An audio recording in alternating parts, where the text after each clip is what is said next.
Hi, everyone. Thank you for joining us. Just letting everybody filter in here. We'll get started in just a moment.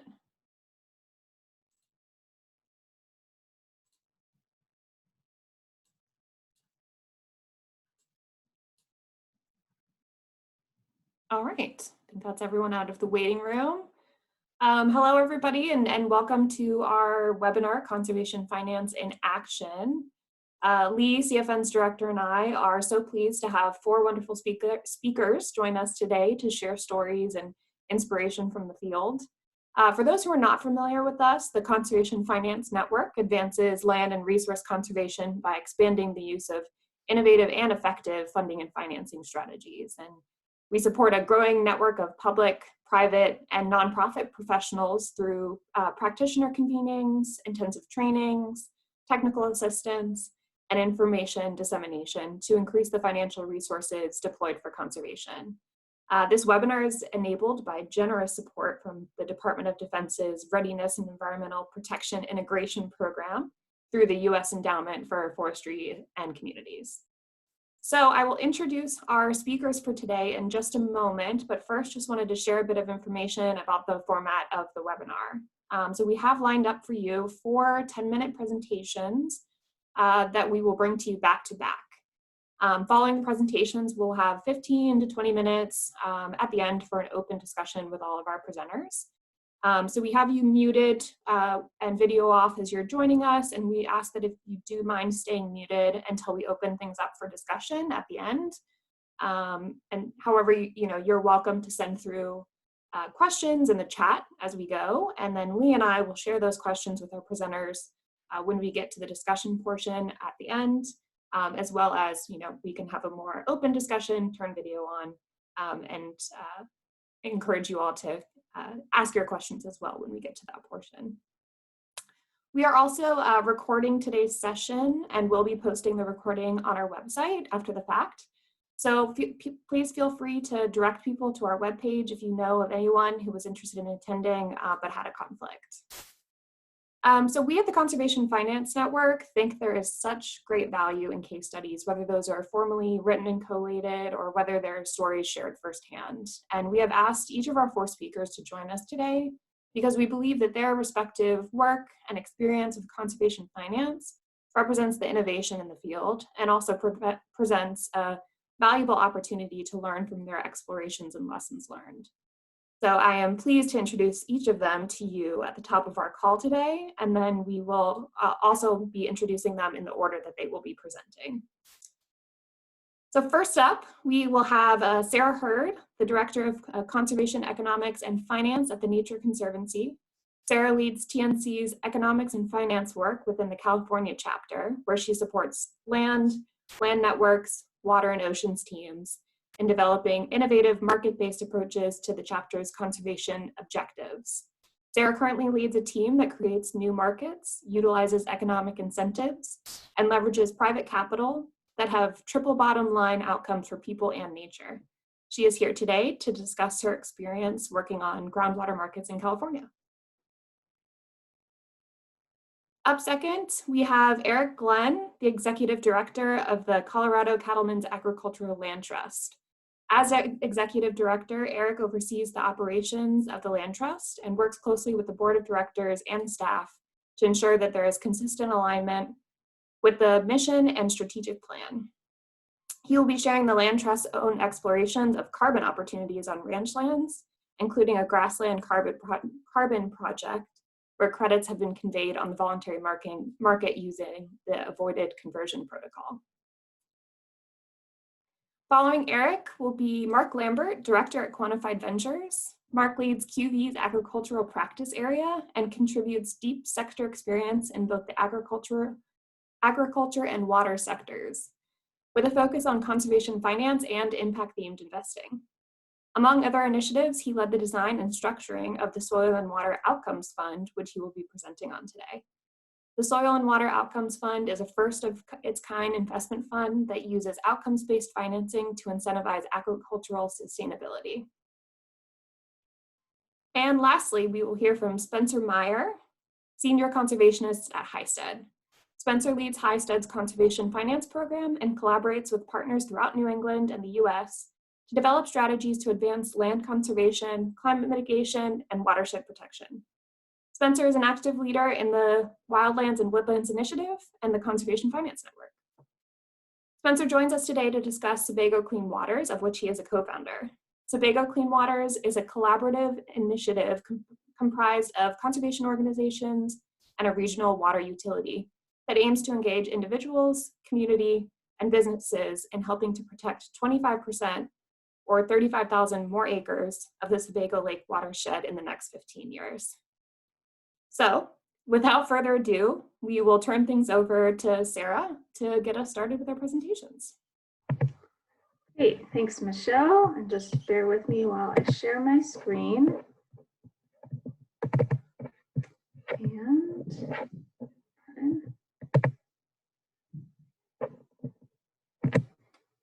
Okay, let me know if you can see that. Good? Looks great. Great, okay.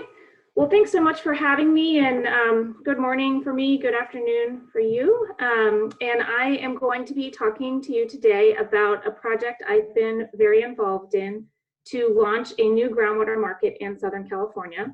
We call it the Fox Canyon Groundwater Market. And it really arose out of a new law that California passed in 2014 called the Sustainable Groundwater Management Act, or what we call SGMA.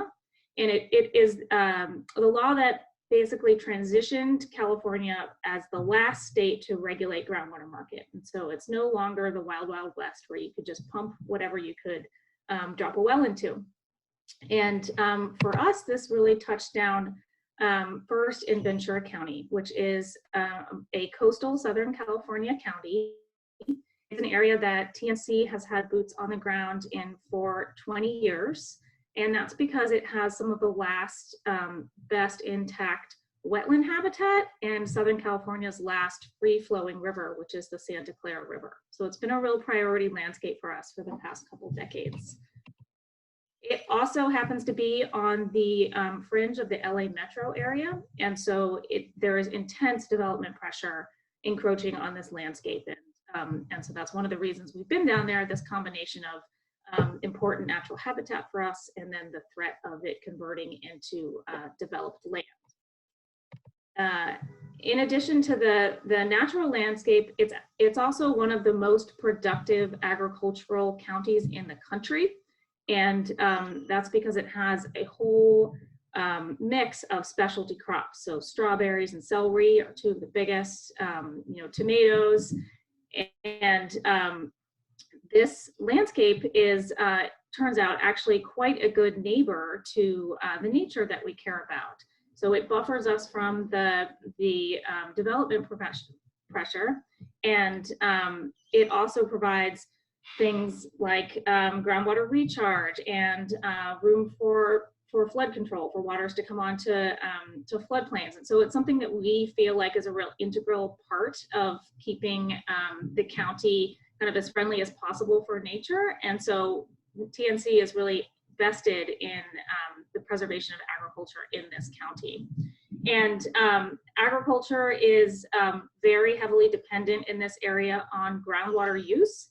They have had challenges with their groundwater since the 80s. And, most of the state has not regulated groundwater, but in this area, it's been managed by an agency, which is a little unusual, since the 80s, because they've had problems with seawater intrusion and cones of depression. And so it's been a real challenge for the last number of decades. And when the new law, SGMA, came into play, the growers in the region really saw the writing on the wall of, we're facing really steep cuts. Despite the fact that the groundwater has been managed in this area, it hasn't really done much to alleviate the problems. And the basins are really in pretty critical overdraft. And so the growers were concerned about the cuts coming down the pike. They're on the order of about 40% reductions in groundwater pumping over the next 20 years.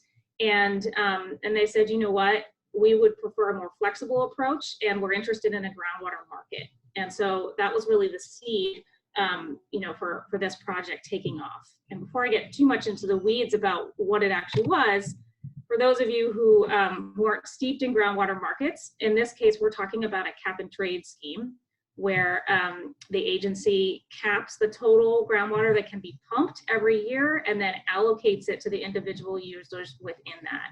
And so rather than the sort of traditional regulatory approach of this is what you get, and you know, if you pump over it, you get fined, a market allows for trading between the users. And so those who need more water in a given year can buy from those who have some to spare, maybe because they didn't plant a crop or they have invested in efficiency.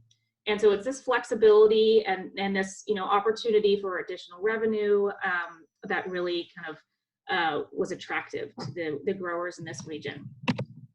And it really was a grassroots effort. This groundwater market started with the growers, and they came together from the very beginning, and one of the first things they did was form an open stakeholder group called the Groundwater Markets Group, and they started by educating themselves. They spent 7 months bringing in experts from elsewhere, trying to understand, you know, what is a groundwater market or a water market, what can we learn from others, and you know, what aspects do we particularly like, and what are we interested in doing here, really with the goal of tailoring it to the specific needs of the stakeholders here. And it was facilitated by a local expert, an economist who's a big partner of ours at California Lutheran University. And after this first phase of, you know, education, it really moved forward to the water market group crafting what are the goals for our market, and what are the rules. And ultimately, it was this group that made the recommendation to the local agency of, you know, here are some of the things that we want to see, rather than the other way around. And, you know, one example is trades in this area are only allowed on an annual basis. And the reason for that was because of concern about land use change. So you can't permanently transfer water to another user because there was concern about, you know, development taking the place of agriculture. So one of the first things that this group recommended to the agency was, you know, getting a better handle on measurement. And so unlike much of California, this area has had meters since the 80s, but you know, the growers, they self-report twice a year. And so as you can imagine, there's not a lot of oversight or management of that. And so that's part of the reason why the basin is in such a bad condition in terms of groundwater overdraft. And so the recommendation here was, let's get some telemetric monitoring. We call it advanced metering infrastructure, or AMI, and it's real-time data collection that helps with basin management and is really critical to having a groundwater market, because if you can't tell exactly what people have pumped, then you can't tell whether they're able to sell it. And so in addition to the AMI, one of the things that came with that hardware is the creation of a new data portal that allows the growers to track their groundwater use and, you know, kind of manage it at a property level or a well level, as well as the agency to get it on an aggregated level and you know, get a better handle on what their basin is doing each year. And this portal is also the entry point into the market. So this little green dot here represents a well, and if you click on it, it then takes you to an online exchange. And this is another area where the stakeholder group really came together and said, you know, how do we want this market to work? Transactions happen in all manner of ways in groundwater markets. And in this case, there were a few things that were really important. One was anonymity. Growers were really concerned about, you know, protecting their identity, in part because there was concern about abuse of market power. There are, you know, growers and shippers in the area who buy from a whole range of different, packers and shippers who buy from a whole range of growers. And there was concern that, you know, some folks might be forced to sell to others at a very low price if a packer shipper really needed to buy that crop. And so the goal here is, let's keep it totally anonymous. It's online, it's administered by Cal Lutheran, who facilitated the water market group, and is a third-party neutral entity as opposed to the local agency. And it's pretty simple. As you can see, you know, you just enter how much water do you want to buy or sell, and at what price? And then there's an algorithm that matches bids and offers, and it does so by putting the highest bid to buy in terms of price, matches it with the lowest offer to sell, and splits the difference. And the goal there is to basically try to control price volatility, but also to get folks to reveal their true willingness to buy or sell when it comes to price, so that you don't have people saying, I'm only going to sell for $10,000 an acre foot, or I'm only going to buy if it's $1. You're trying to reduce that, what we call strategic bidding. And so it took us a while to get to the point where we actually got to test this. We've had 3 pilot rounds. I think we were really ambitious and wanting to test immediately, and we did test a lot of things, but it just wasn't trading right off the bat. And we learned a lot about what it takes to install new infrastructure like the AMI, and build new software, and make sure people are actually eligible to trade. And so we're heading into our 4th year in terms of pilots. And our 3rd year, we had about 5 months of trading, and you can see a snapshot of the first few months of trading here in terms of what was happening each week. And so that was a really exciting milestone for us. And the goal now is to get to trading for a full year. And the purpose of that is for us to learn. This has really been a start small and build as you go. And what can we learn from what we're getting back from folks? And we would like to have more time, a year to sort of see how this unfolds and what else we can learn. We are going to improve the platform that you can see on the right, which is very minimum viable product, and kind of make it more user friendly. We've learned a little bit about how that works. And so that's where we're going forward. And I think I'll just close by reflecting a little bit on, what made this possible. We often refer to enabling conditions in our projects. And, I mentioned that it's a little unique here because there was an existing agency, and that was big. The governance was already in place, even if it wasn't kind of working as well as we all hoped. There's real water scarcity here. There's always been water scarcity, but now it's becoming even more real with this new regulation, and growers and the agency have to pay attention to it. The fact that it was grassroots was pretty critical. I don't think this would have happened the other way around. And this is complex stuff, and it's not easy. And we had on the ground expertise in the form of our economist at Cal Lutheran that was really trusted by the growers, and that I think was really critical. And TNC brought our own kind of on the ground conservation and market expertise, but having a neutral third party was huge. And then finally, we're so fortunate to be a recipient of a conservation innovation grant from NRCS, and I really don't think this project would have happened without that infusion of funds. We got over $1 million towards this project. It paid for all the hardware installation. It's paid for significant staff time that I think the agency has really needed. They're quite small, and they couldn't have done this by themselves, and they couldn't have done this without a real infusion of funds. So I will stop there and just note, if this is of interest to you and you would like to learn more, we put out a case study a little while ago. You can find it on the link below that goes into a lot of this in more detail. And then we will be putting out more in the future as we proceed. So thanks very much. Great, thank you, Sarah. Really appreciate your time. Just wanted to note for folks that Sarah will not be able to join us for the discussion at the end, but if you do have questions about her presentation and what she's talked about, please still send them through in the chat, and we can make sure that they do get to Sarah. So thank you, Sarah. And we will now flip over to Erik. Hi, good afternoon. So I'm going to talk a little bit, probably more broad than Michelle's intro, but largely because of what I understand is kind of the objectives of the Sentinel Landscape Project that you all are working on. But I think it's also important to recognize that, and I come at this from a very specific ag background and a very specific ag organization.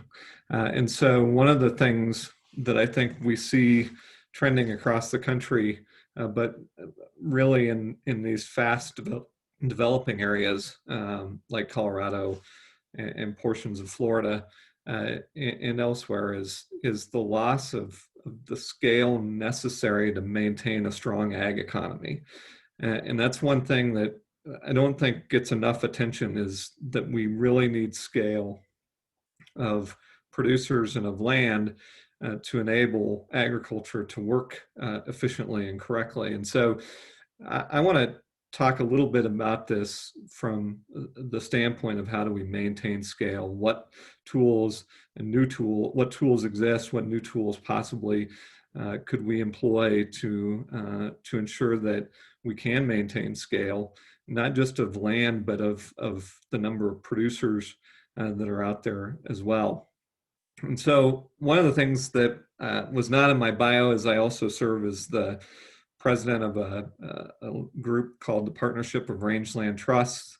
It's made up of 9 organizations across mostly the West and Midwest that have a similar mission to the Colorado Cattlemen's Ag Land Trust, in that we focus very specifically on the conservation of working agricultural lands, and that we're all affiliated with our local affiliate of either the National Cattlemen's Beef Association or the American Farm Bureau Federation, or in some cases both, which is a little bit of a unique situation for land trusts. So from a scale standpoint, and I just use Colorado, I'm sure that Florida has seen, or portions of Florida have seen similar things, but since 2001, we've lost more than 300,000 acres of ag land, which, if you use averages, equates to about 365 farms and ranches. And I know using averages isn't precise, but it gives us a sense of the challenge that we face. And COVID's actually increasing. We see COVID in Colorado increasing the conversion of ag lands right now. So some of the traditional challenges to maintaining scale that we see, growth development's the traditional one, but we see conversion for recreation. So buyers buying property for recreation and taking those properties out of agriculture. Obviously, market volatility always plays a role, but valuation is becoming increasingly challenging, and that I talk about valuation from a standpoint of estate tax issues, property tax issues. How do you buy out siblings to keep those properties in agriculture? But it also comes from a standpoint of conservation. How do we get conservation tools to work efficiently and get values up in a way that incentivizes producers to look to other options, and particularly the option of conservation? And then one of the others is just a lack of other sources of revenue, and that's where, again, conservation can play a key role. As the opportunities that I think we have to maintain scale and provide value, conservation easements are the traditional one. They've been around for a long time, and they've worked fairly well. They work really well in states that have robust incentive programs like Colorado, but we even see challenges to conservation easements in the future. So what do we do next? And this is where we as an organization and we as PORT are really looking at this concept of additive conservation and stacking conservation tools on top of existing conserved lands, or stacking different types of ecosystem service markets just onto potentially even non-conserved lands, but getting producers engaged more into these new conservation programs. And then the next generation of conservation, which I really see as finding ways to value conservation beyond the elimination of development when you think about a conservation easement. How do we value what we're actually conserving? And we're working on this in Colorado. It's a challenging topic, but it's something that I think needs to happen if we're going to maintain scale for agriculture and we're going to maintain viable conservation markets in the future. and then the emergence of these ecosystem service markets, everything from carbon to species mitigation programs to freshwater quality or water quality markets. There's just a lot of opportunities around these programs that can even be stacked, as I said, on top of existing conservation or done by themselves. So Michelle mentioned we've been working with a number of these different tools. We're hoping to work with more and develop new tools in the future, but just a kind of a summary of the work that we've done and that we're planning to do. I was glad to see that Billy Gascoigne from Ducks Unlimited is on this webinar because he can speak much more to the specifics of the partnership we've built with DU and that they have with others related to voluntary carbon projects on farm and ranch land. We did a project with them a few years ago in Southeast Colorado that was able to preserve about 12,000 acres of native prairie, native grassland in a region that's been mostly converted. And that project not only had a conservation easement component that was purchased using funding from NRCS and others, but it also had this carbon market project that the landowners and that we're really excited about. And that was a partnership. And I think one of my takeaways is the opportunity to do more through partnerships and unique partnerships. This one is a partnership with Ducks Unlimited, the Conservation Fund, and the Nature Conservancy. And we've also done a wetland mitigation bank in a partnership with the Army Corps of Engineers. And then we're working on an interruptible, what's known as an interruptible supply and stream flow project on a ranch in western Colorado, where the rancher can choose not to take his decreed irrigation water and leave that water in the stream for stream health and for river health and aquatic species health. And that was a partnership with the county, a water conservation board, and what's known as a water trust here in Colorado. What we see in the future really is looking at water quality trading credits with some different partners, this different method for valuing conservation that's based on what we're actually conserving versus the hypothetical loss of development. This gives us an opportunity to, I think, get ahead of where development or conversion may happen and do conservation in areas where we have the advantage of development not knocking at the doorstep right away. And then aggregated carbon projects.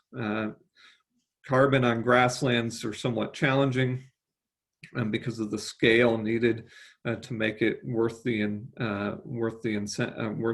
moving through the process. At least in the West, we believe it's about 5,000 acres that needs to be that you need to have to do a viable carbon project, at least under the avoided conversion protocol, which is the most common protocol that's used today. And there's a lot of instances where you're not going to find 5,000 in a single acres in a single project. So can we aggregate smaller projects to get to that 5,000 acre level and make that project viable? And those are some of the things that we see on the horizon as being real opportunities to maintain the scale of agriculture in Colorado to an extent that we have a viable economic conditions to keep producers on the land, keep them producing those crops and commodities that they're working to produce, and also maintain the scale of land that we need to do those things as well. And so I'm happy to talk more specifics in the question and answers on any of these projects, but I wanted to also provide kind of a broader overview of just the many different tools that are out there, some that are already in existence, some that I think we need more folks looking at to develop to enable us to not only maintain agriculture, but maintain all the other natural resources that ag lands provide from a conservation standpoint. Thank you so much, Erik. All right, next up we have Mark Lambert.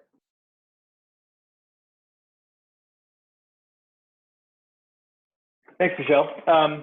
So hey everybody, this is Mark Lambert. I'm the Director of Agriculture at Quantified Ventures. I'm happy to be joining this call today. I'm going to talk about the Soil and Water Outcomes Fund, which is a project that Quantified Ventures started more than 2 years ago now in Iowa.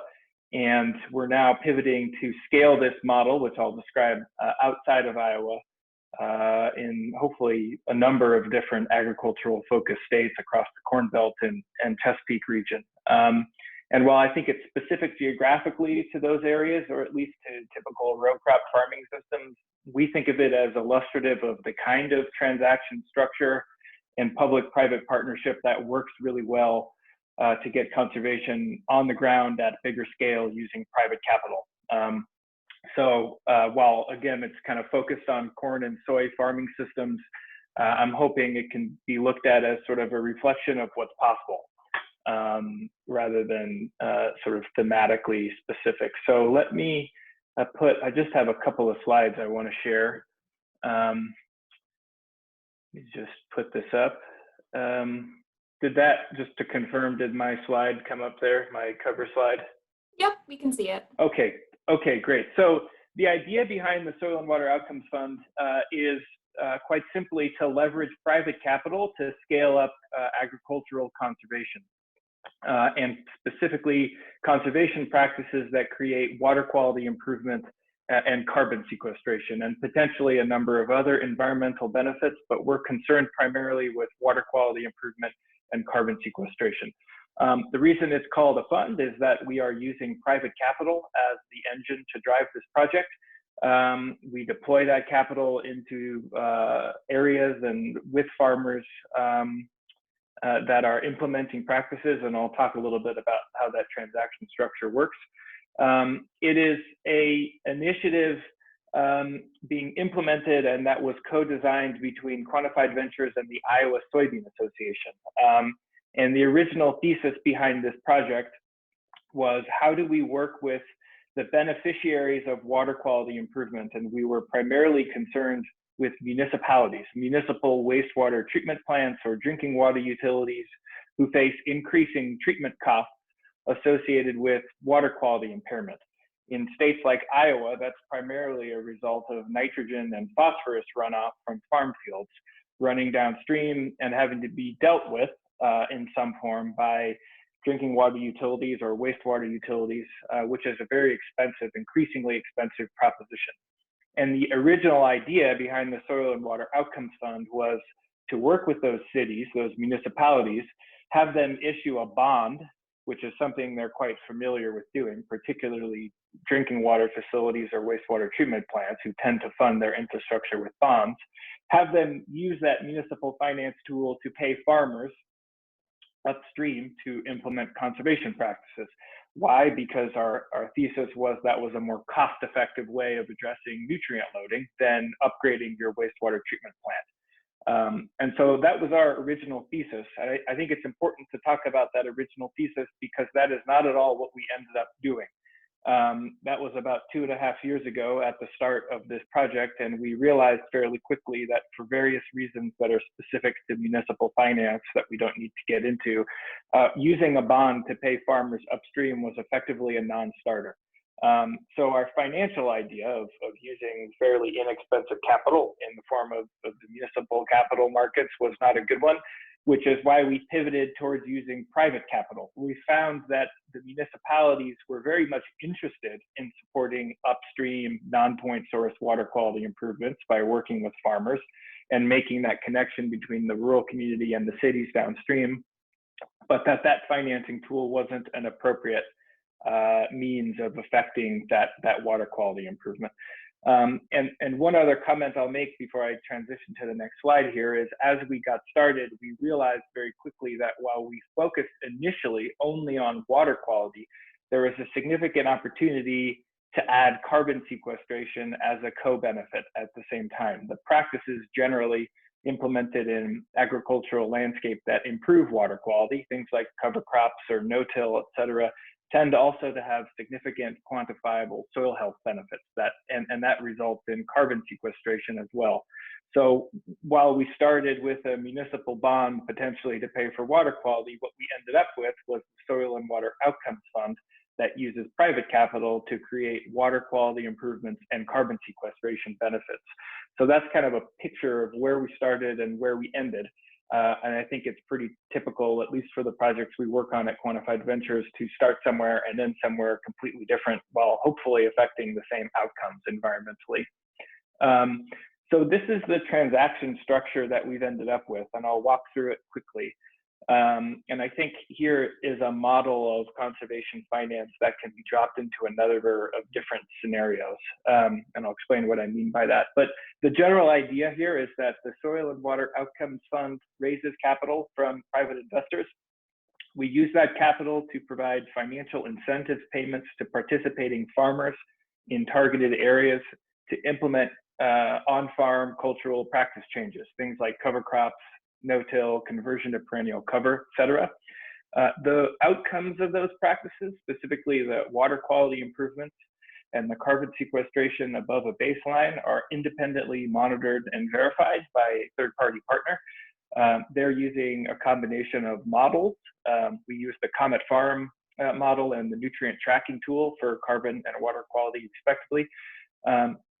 So models as well as in-field soil and water quality sampling, remote sensing analysis, and spot check field visits to all the farms or fields that are enrolled in the program. That allows us to quantify the discrete numbers or units of each outcome that we're concerned with, carbon, nitrogen, and phosphorus specifically.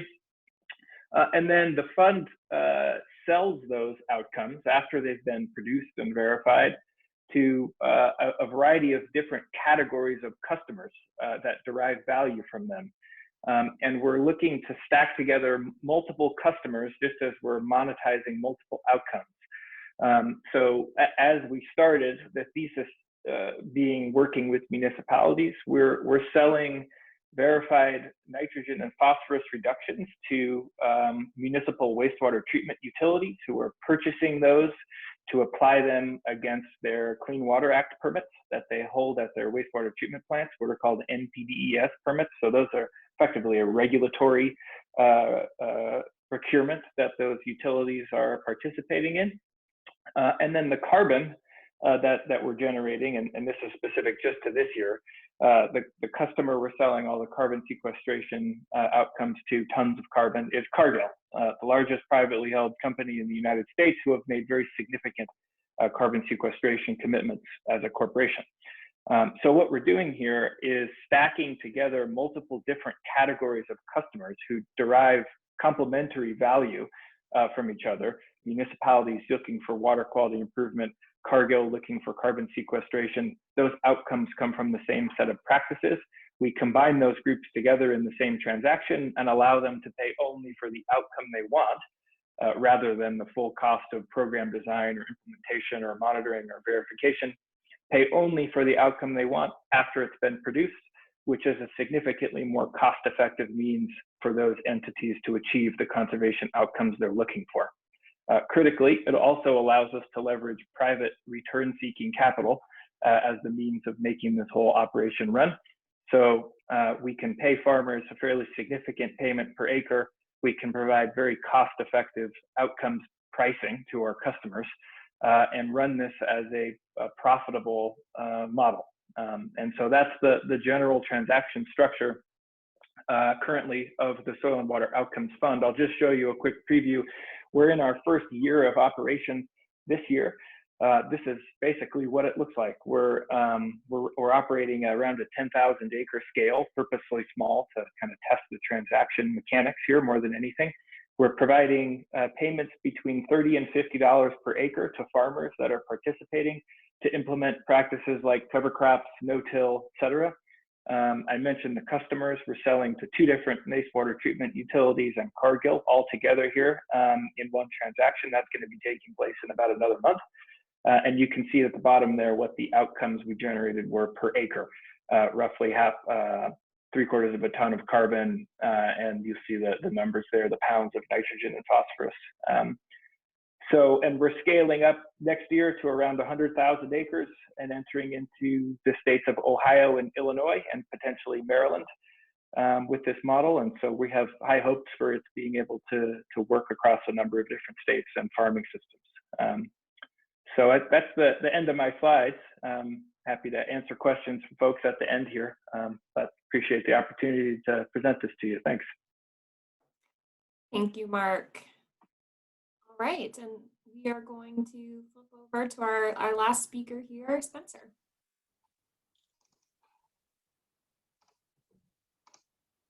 Good afternoon or good morning, everyone. Nice to be with you today. Thanks to Michelle and Conservation Finance Network for hosting all of us today. And one of the things I really like about doing webinars is learning a ton from fellow panelists. I've already made quite a few notes about ideas to follow up on, so thanks to all of you. My role today is to talk about Sebago Clean Waters, which is a water fund initiative in Maine. I work at the Highstead Foundation, which is based in Connecticut, and we do conservation partnership and network work all around New England. And we were one of the co-founders and sort of key partners in the Sebago Clean Waters initiative that I'm going to talk about today. Maine is roughly 90% forested. We're going to be talking this whole time about a heavily forested watershed. The watershed itself is about 85% forested, and it's also the drinking water source for 1/6 of all the people that live in the state of Maine. And if you look at the map, the highlighted area is the watershed. It's about 230,000 acres, land acres, 290,000 or so, including all the water. And it's physically disconnected from the city of Portland and the 11 towns around Portland that use the drinking water. So the drinking water users are southeast and disconnected from the watershed, and the water filters through the watershed and down through piping systems, stream and piping systems, down to the city of Portland and their customers. The Portland Water District is one of our arguably most important partners in this water fund. They're about a $42 million a year municipal water utility. We're primarily working on the water quality and drinking water production side of things, separate from their stormwater, wastewater side of things. Now, most importantly about this watershed is that it has one of about 50, it's about one of 50 watersheds in the country that has one of these filtration avoidance waivers from the EPA. Essentially, the quality of the watershed is so high and the water quality itself that they don't need to have primary filtration system on this water separate from the other treatments that the water gets. And the central thesis behind the Sebago Clean Waters concept is that the watershed is very healthy now, and we want to take proactive action to keep it that way. There are a number of water funds around the world and some in the country. Often the situation is about restoration or meeting some consent decree or other sort of policy hammer. In this case, we are trying to avoid a situation where there could be one down the road. And the threat of that is not imminent. The conditions are really pretty good. And so there isn't quite the same urgency that there might be in a degraded watershed. On the other hand, we think there's a pretty inexpensive economic opportunity to keep it that way. So the partnership is really the water utility, some international level NGOs like the Nature Conservancy, and some really local key land trusts that do the work with the forest landowners on the ground, Luneco, Western Foothills, and others. The basic concept of the water fund here is to sort of get away from the sort of supply side of conservation. That is what we've all done for decades, where we map a bunch of stuff we care about and we say, these are the things we need to save. And then we go out on the street and say, who cares about these things and wants to help us protect them, or let us tell you about all the things we have to save. And that has been important and has accomplished a great deal of conservation. More and more, and we've heard this from all the other panelists today, we're shifting to the sort of demand side. Who actually needs these benefits that the forest or the farmland or whatever is producing? Who are the beneficiaries of this ecosystem service? And what is the value proposition of them to being investing, either from an actual investment perspective or from a philanthropic perspective, into maintaining that system from which they benefit? So it's really trying to shift from supply side conservation to sort of demand side conservation. And the water fund that brings resources from the downstream beneficiaries who are drinking the water in this case, up to the forest landowners in the watershed. These are private landowners, I should say, predominantly, who are helping create the clean water and making a match between these two entities. So we have delved over the last 5 years really into this project in a big way. We really started with one of these conservation action plans. And at some point, as we were enumerating all the benefits in the watershed, it became clear to us there was a bigger idea here. So we've done a lot of economic modeling and biophysical modeling work and financial work to understand what the value propositions are for some of these different benefits. We developed a business partnership program, I'll say a bit more down the road. But at its core, it's really a water quality first initiative, but there are so many co-benefits. We've heard about some of them from the other panelists. Recreation value, fishing and hunting value, carbon sequestration. Remember, this is a heavily forested watershed, so the stocks and flows of carbon are very significant here. And then there's a strong public health element associated with access to open space and recreation lands. And so we put all this together in sort of a business proposition, both for businesses in the Portland area, but also for the communities and municipalities themselves. We've done all the ecosystem service modeling in the classic sense using the Invest software. This creates all these sort of theoretical values, but not necessarily market values. And the challenge in this work is always going from these theoretical values to the market values. And we think avoided conversion of forest, specifically for water quality, is really the best value proposition. On average, though, we know that these forests are providing between $300 and $2,000 per acre per year. And they only cost a fraction of that to protect per year, either through conservation easements or in some cases through land acquisitions. Okay, so here's just a quick snapshot. I won't bore you with the details, but essentially what we did is we've gone through the customer base of the water utility and looked at the distribution of commercial and residential water user rates. And so we have a really good handle on what it costs all these businesses to secure their water every year. We also know that if Portland had to create a water filtration plant, it would cost between $150 and $200 million to build this plant, and then another $13 million a year in operations. And so we look about what that additional cost would be for just the top 50 water users in the region, and that's $2.4 million just from additional costs that would be they would have risk of if the forested watershed declined in health. And so if you work that through sort of the value proposition, what we know is that the water rates would increase on the order of 84%, or that $2.4 million I mentioned, which amounts to $15 million per year for Portland Water District customers. So that is the benefit that is already accruing to these water users because the watershed is in that condition. So we've been looking at a number of ways of financing this. We've been using state revolving funds, clean water and drinking water state revolving funds to finance land conservation projects in this watershed. We just closed our first one of those this past year. It was a 1,400 acre family working forest property that has now become a community forest. We are working on building the state revolving fund sponsorship program. Some of you may be familiar with. Conservation Finance Network has a toolkit article all about that as well. And really now what we're doing is talking to businesses and municipalities to try to help everyone understand the difference between the risk of forest loss through development patterns, which is significant settlement patterns, as well as where the key benefits are that produce not only the clean water, like phosphorus and nitrogen reductions, but also all those co-benefits I mentioned earlier. So we packaged all this together into a major new initiative for us that we proposed as a Regional Conservation Partnership Program proposal under the NRCS earlier this year, and then just a month or so ago, we were awarded the $8 million grant as one of these RCPPs for the next 5 years that will really allow us to jumpstart this initiative. We will raise another $10.5 million on top of that from private philanthropy and bonding through the Portland Water District Municipal Bond Authority as well to pay for a lot of this conservation. In addition to the conservation easements themselves, we have forest management plans, we have aquatic passageway reconstructions, think culverts, We have a carbon aggregation project we're beginning to design to bring together many of the smaller landowners to be able to create a viable carbon offset project, probably on the voluntary market. So there's a number of different conservation activities that are happening underneath that. But the biggest bulk is really about keeping the forest as forest. And in this watershed, that mostly means conservation easements.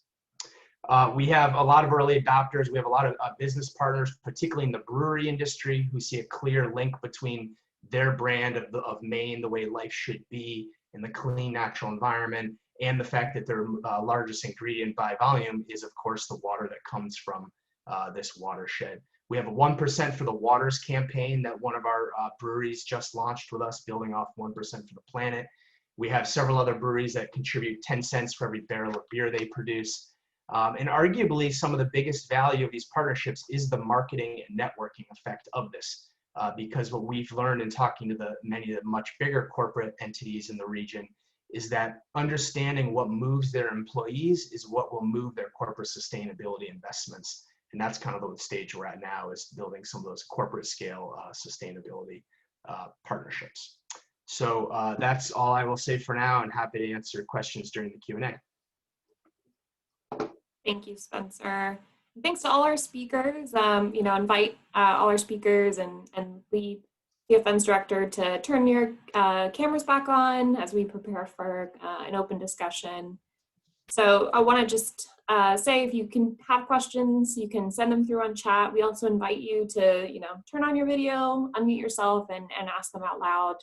And we'll just kind of pause and see if anyone has a burning question. And if not, I know Lee and I have a few that might get us started.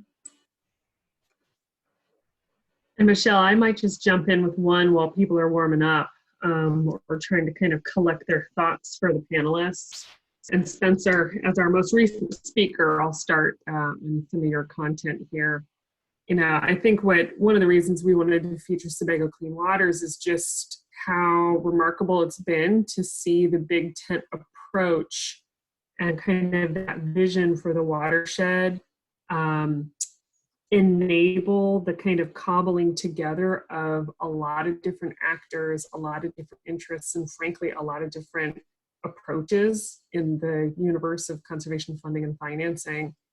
And maybe, can you just speak a little to whether you had it all mapped out from the beginning in terms of yes, success will beget success, or has it just been kind of incremental, opportune at times?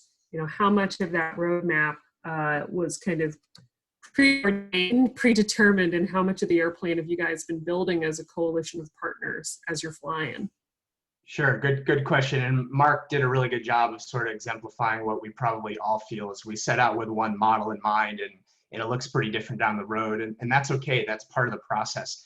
I showed some of the sort of financial models in terms of avoided costs.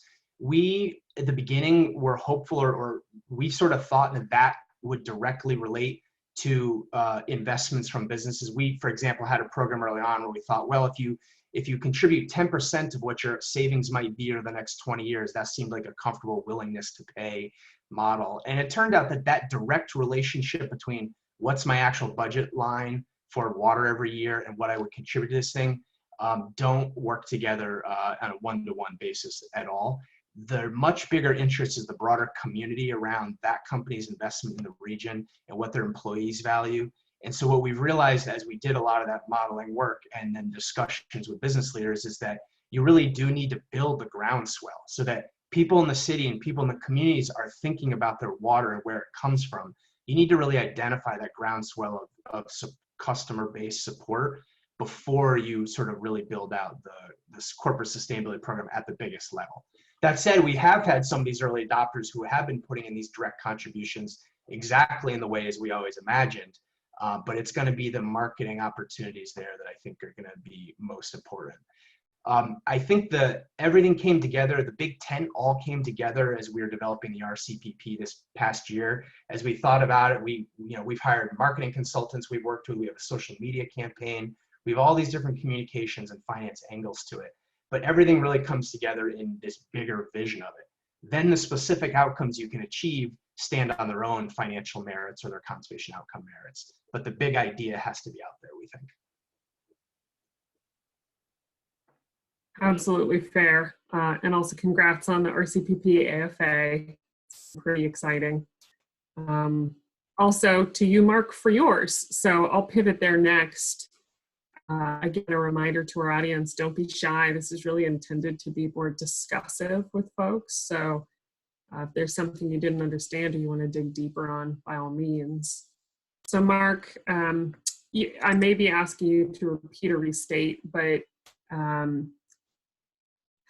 you know, how exactly did the pay for success, pay for outcomes model enable a solution that may otherwise not have been possible given the players and given the context? And then the second part of that, how closely coordinated with individual landowners did you and Iowa soybeans need to be to pull off kind of this initial success? Yeah, good questions. I'll take them in order. I think the pay for outcomes or pay for performance approach that we're using, and that's something we use across all of our work at Quantified Ventures, is really particularly attractive to groups like municipalities or state departments of agriculture or even corporations for that matter, because most of the work, okay, to be fair, pretty much all of the hard work is done by a third-party group or coalition of partners that allows that final buyer or beneficiary just to get the thing that they want without the hassle. That can't really be understated, particularly if you're like a municipal utility, and Spencer could probably talk about this too, significantly, where time and capacity is a significant constraint in addition to capital. So just the ability to deliver a verified product, I think, removes a lot of barriers to entry particularly for point source, non-point source collaboration. Part of that is the answer to your second question, which is it takes a lot of time to engage with farmers and landowners. And it takes a lot of credibility as well. Our partner, the Iowa Soybean Association, at least in our work in Iowa, has been leading that work on behalf of the Soil and Water Outcomes Fund, and that's built on the back of a bunch of relationships that they've built in Iowa over decades.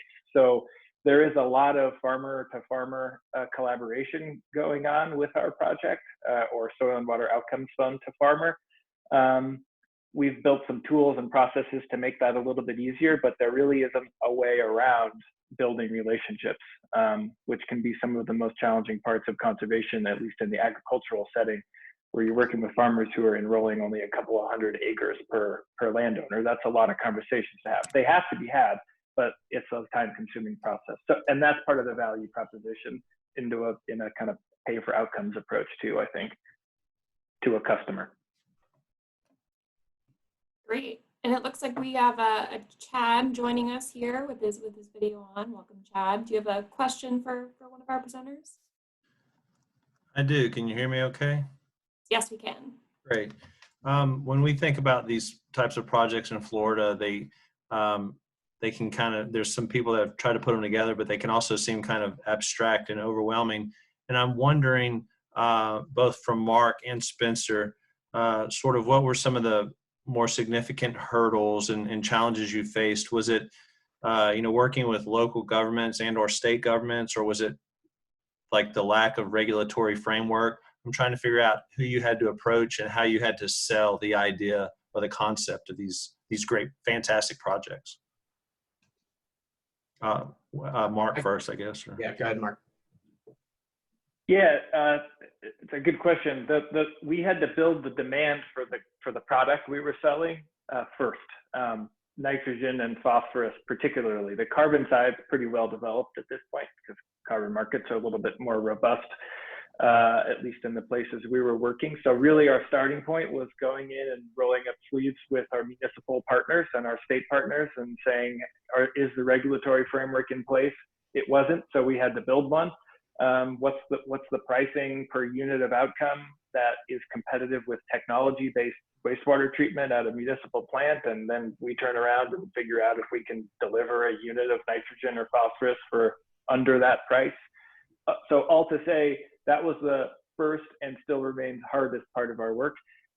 which is going and doing the customer engagement. It involves behavior change, it involves economic analysis, sometimes engineering studies, not to mention sometimes regulatory development. So that's a slow and painful but incredibly necessary part of our work. That's probably what has taken the most time and probably will continue to. Chad. Thank you. Thank you. Chad, I would say that I think a diverse partnership goes a long way because you have a lot of people that can contribute a lot, but it also is really hard because everyone has slightly different interests in it. And you might have individual people fully committed to an idea, but they have institutions behind them, sometimes really big and sometimes very small, that have their own sort of missions, whether that's fundraising needs or marketing needs or whatever. And so trying to manage the expectations of the partners is a big part of the job. It doesn't seem like the part that gets the thing done, but it is really important. And what we found is that by putting a lot of emphasis on the partnership itself, that allows a lot of really good things we maybe didn't anticipate to sort of spin off on their own. And I mean, I guess I could give you some of those examples offline maybe, but I can't really overstate how important that is keeping the core partnership healthy. Another part is that we started with a utility who already was making payments every so often to land trusts who wanted to do deals in the watershed. They've been doing that for quite a few years actually before we came on board. And so we were starting from a position of water utility who already gets that basic concept. And my job was really to sort of escalate that. So I'm sort of the chief instigator, or chief whisperer. Sometimes I'm out there showing like, we can do a lot more of this together. Or sometimes I'm working behind the scenes to say like, if you can change this policy slightly internally within your organization, that will allow you to do this other thing. So for example, we now have, the water utility has now used the state revolving funds to invest in their green infrastructure, just like they do in a routine way for their gray infrastructure. To some organizations, that doesn't seem like a big deal, but to others, that's a really important step because it means they're sort of accelerating their ability to do more projects by bonding it just like they would any other infrastructure. So two key points again is really the partnership, the health of the partnership itself and keeping everyone involved and happy, but then also knowing kind of how to be that whisper in the ear of the key people making decisions. Lee, can I jump in really quick on one point, and that is, and Mark kind of touched on it, but I think one of the things we get wrong or we don't do very well in conservation is talk to one of the primary customers, that's the landowner that has the resources we're trying to work to conserve. We need to better understand what will drive them, what will move them. And I think sometimes we forget about that piece, which can be really critical. I think we can always find landowners that are willing to engage in some of these just because they have an ethic around this. But if we really want to get scale, I think we've got to do a better job of reaching out and designing tools, designing programs that just like take into consideration the municipalities and the public's needs. We got to take into the consideration what do these landowners need to drive this forward and really start developing tools around that. And having, as Mark said, having Iowa soybeans as a key partner was critical for them. You know, that's a role we play fairly frequently because we don't put these deals together necessarily in terms of the water quality trading credit programs or the carbon. We work with partners that have more expertise, but we're kind of the conduit into talking to the landowners, building that trust with the landowners, and then pushing on the different parties related to how we're going to make these programs work. So I think if I had some advice to give to the folks in Florida is if you need to develop relations with those landowner connection or landowner advocate groups that can help you get in the door and build that trust to make these programs really successful. And you may already be doing that. So, No, I can appreciate it, and I appreciate you highlighting that because we really work closely and depend greatly, I think, on our non-governmental partners and the land trust and nonprofits. They're doing an excellent job of sort of serving as that conduit. So it's a great point. Well taken. Great. I know we lost a few speakers. Erik, you're the last one standing with us as presenters, but just want to say we still have 13 people, listening as well. So thank you all for staying a bit over the hour. Really think that was, it was abbreviated, but great discussion. And thank you, Chad, for your questions. You know, I just want to reiterate that we will be recording this or have recorded it, and we'll be posting it on our website. If you have questions and you just didn't have a chance to get them written down or speak them to our presenters, please shoot us an email. We're happy to direct them to whoever you'd like to answer those. And, you know, really want to make sure we're able to answer any questions that you have off of these presentations today. So just one last thanks for sticking with us today. And thanks to Lee for helping facilitate. And we'll release you all to the rest of your day. Thank you all. Thank you so much. Mhm.